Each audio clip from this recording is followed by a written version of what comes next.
Time for school, and it's no surprise that many of us are determined to study smarter instead of longer. But which study tips and tricks actually work scientifically and can help you get those perfect grades?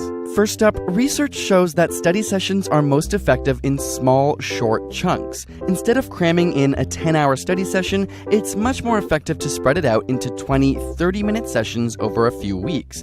This is because your brain is better at encoding information into the synapses in short, repeated sessions as opposed to one large one. And this is why even learning different skills, whether it's swimming, tennis, or a singing lesson, often follows this same format. And while cramming and pulling all-nighters may be a ritual, it turns out that this is linked to the lowest grades. After prolonged nocturnal study sessions, reasoning and memory may be negatively affected for up to 4 whole days. Instead, setting up specific times in a day or during the week just to study primes your brain by creating a routine, and over time, studying actually becomes easier as your brain is trained to learn in those moments. And while many of us spend hours passively rereading our notes or highlighting a textbook, studies have shown this to be ineffective. It doesn't improve your understanding of topics, nor does it link key concepts together. It can even be detrimental as it draws your attention to less important information. Flashcards, on the other hand, are proven to be excellent memory reinforcement tools, whether during your scheduled study times or during off times like a bus ride home. It also helps to have a specific goal for each study session. Instead of aimlessly studying, pick one aspect you'll focus on, whether it's balancing chemical equations or learning how to conjugate French verbs.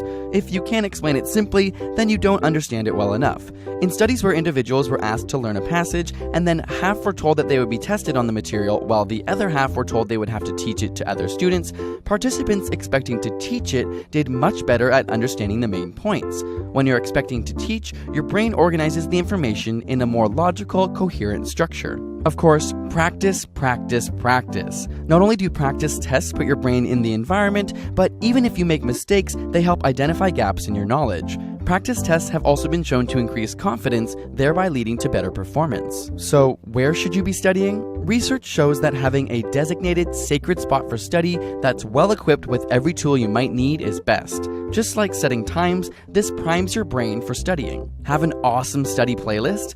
Not so fast. While some studies have shown that certain types of classical music can help improve concentration, a recent study has shown that learning with rhythmic background noise can be detrimental to focus, and those not using music fared much better. And if you haven't already, put away your phone. This is a no-brainer, but your texts and social media notifications severely decrease concentration. Of course, exams can be extremely stressful, so if you want some tips on how to deal with exam anxiety, check out our ASAP Thought video, which breaks down some tips for that. Link in the description. And a big thank you to TD Bank for sponsoring this video. If you're heading to campus this fall, click on the link below or visit td.com/student to see how TD can help you start school with a plan.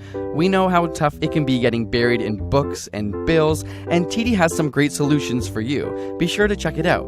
And subscribe for more weekly science videos.